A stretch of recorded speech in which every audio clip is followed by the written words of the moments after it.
beat us down. They're trying to force us down into submission. Hey everybody, how's it going? Welcome to another edition of NoDQ&A video.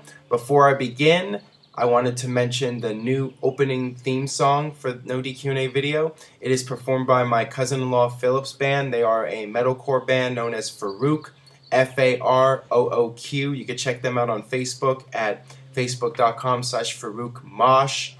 I think they're really good, and I think you should check them out. And especially if you live in the Fresno area, try to go to one of their shows. I think you'd have a great time. They have a CD out right now, and they got a lot of songs out there, so check them out, facebook.com/FaroukMosh. With that being said, let's get right down to your questions. First one today comes from John Lowe. Hey Aaron, love the show. My question to you is, how long do you think Dolph Ziggler will hold on to the world title, and who do you think he will drop it to? Thanks. I mentioned this in the previous video. I would like to see Dolph Ziggler have an extended run as world champion and get some big wins, but to be honest with you, knowing how WWE operates, it would not surprise me if Dolph Ziggler's run is very short and he does a bunch of jobs in non-title matches on TV, and then a month or two from now he just loses the world title right back to Alberto Del Rio. Would not surprise me at all to see that happen. And it would be a shame because Dolph Ziggler is one of the most over characters in WWE, and he's the future. So I think that they need to give him a good run. And there's a lot of different things that you can do with Dolph Ziggler. And this leads to the next question here. This one comes from Austin Messiner. Hey Aaron, keep up the good work. My question is, would you think of a heel run, CM Punk and face Dolph Ziggler storyline? I think they could have some really good matches together, and it's something we haven't seen before. So there you go right there. You could have a babyface Dolph Ziggler against a heel CM Punk. And that's one thing you can do with Dolph Ziggler. There's been talk in WWE about turning Dolph Ziggler babyface. And let's face it, the guy is over. Even with your casual audience, Dolph Ziggler tends to get big pops because, you know, he's just a great performer. And I think a lot of the fans realize that. And it's hard for them to boo him, knowing how good he is and how hard he works in the ring. So I think it might be the time to turn Dolph Ziggler babyface, and certainly you could do something with him and CM Punk. I mean, that would be a tremendous storyline. I think people would really be into it. And speaking of CM Punk here, this next question comes from Robbie Melvin. Greetings, Aaron. I'd like to know what's next for CM Punk now that he's done with his WrestleMania match versus The Undertaker. This is a good question. What is going to happen with CM Punk now? He was one of the longest reigning WWE champions in history, the longest in the past 25 years, and he didn't get the job done at WrestleMania. He did not end the streak, so he lost the title. He didn't get the streak ended. What happens now with CM Punk? I think it's best for CM Punk at this point to stay heel. I think turning him babyface would be a mistake, and going back to the previous question, you could have CM Punk feud with Dolph Ziggler. You could have CM Punk feud with John Cena. Again, that's always an option, and it wouldn't surprise me to see that feud again. But you know what? It's been done.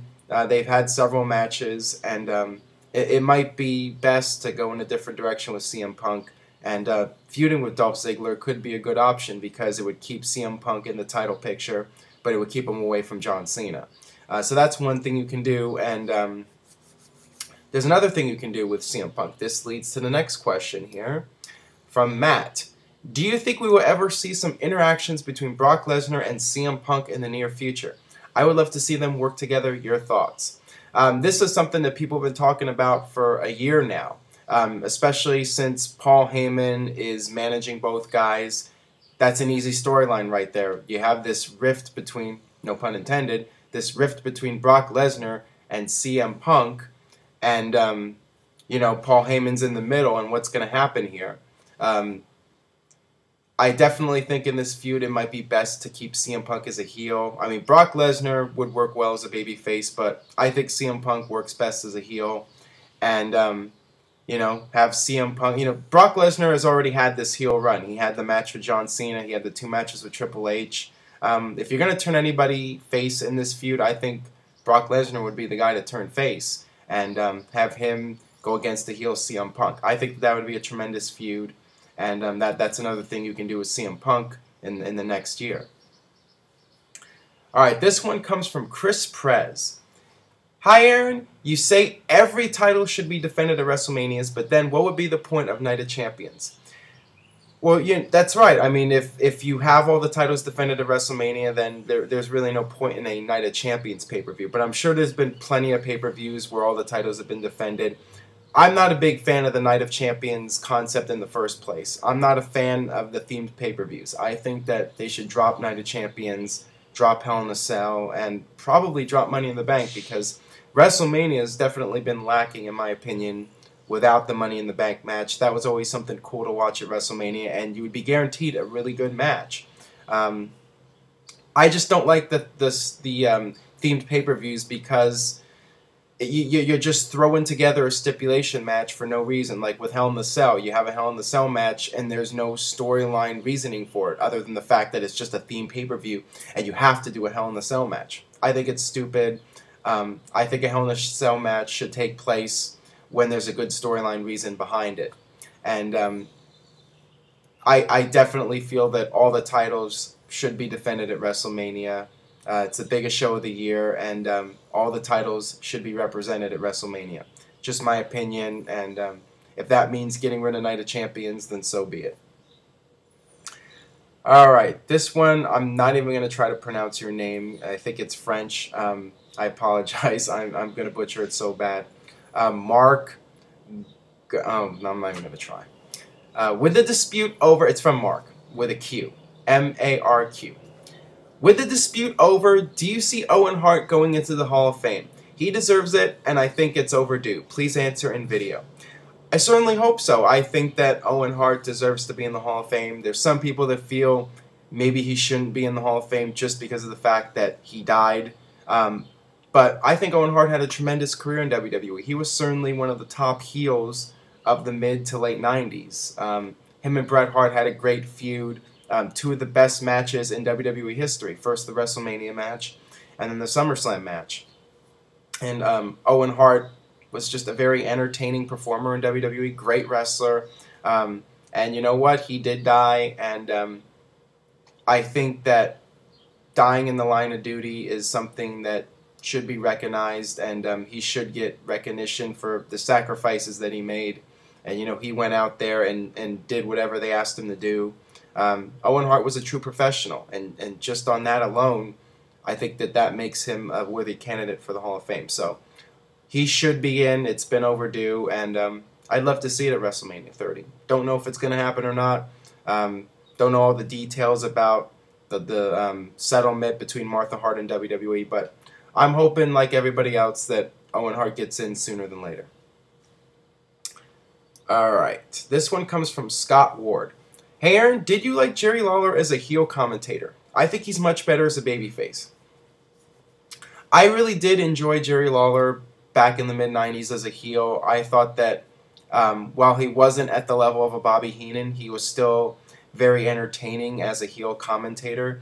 I do think that he peaked as an announcer during the Attitude Era. I think that that's when Jerry Lawler really reached a place that he hadn't gotten before, where you really loved him, and he was just so funny and entertaining, you know, telling all the jokes, you know, the whole thing with Deborah and the puppies. He was at the top of his game during the Attitude Era, I thought, and it seemed like he was having the most fun during that period, and I think that really showed, and it also shows today.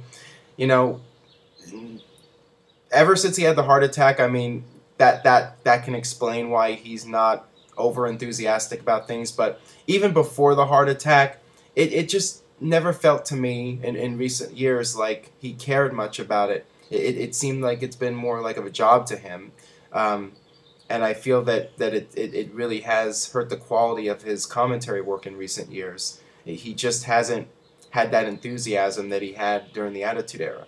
So I do think he improved. You know, he started. He wasn't really much of a commentator before coming to WWE. He would do it on occasion, but once he came into WWE, that's when you know, he started off as a commentator, and he gradually improved, and then he peaked around the Attitude Era, and then I'd say he kind of tapered off, you know, in recent years. Hey Aaron, what did you think of the ECW One Night Stand 2005? I loved it. it really felt like an ECW event, but I think the 2006 pay-per-view was a disappointment besides the crowd. One Night Stand 2005 was one of the best pay-per-views the WWE ever produced. It was just totally unique, one-of-a-kind pay-per-view, and it really did feel like an authentic ECW pay-per-view. As far as the 2006 pay-per-view goes, I also thought that that was a really good pay-per-view. It was not the same thing as ECW One Night Stand in 2005. I don't think they should have called it One Night Stand, but that pay-per-view, it was more like a WWE pay-per-view, but it was still a very unique pay-per-view. You had that crowd there, and you had that match with John Cena and Rob Van Dam, a totally unique match with Rob Van Dam representing ECW and John Cena being the outsider, the WWE champion. It was just, there was no other pay-per-view like it. So I was still thoroughly entertained by the 2006 pay-per-view. I think both of them are two of the best. You know, if you look at the top 10 pay-per-views in WWE history, I mean, I think you could make a valid argument for both of those being in the top 10. I mean, two excellent pay-per-views, very entertaining. I love them both. Alright, that'll do it for this edition of NoDQ&A video. Thanks as always for watching. Subscribe, youtube.com/NoDQCAW. Tell a friend on Facebook or Twitter. And I will see you next time for more NoDQ&A video.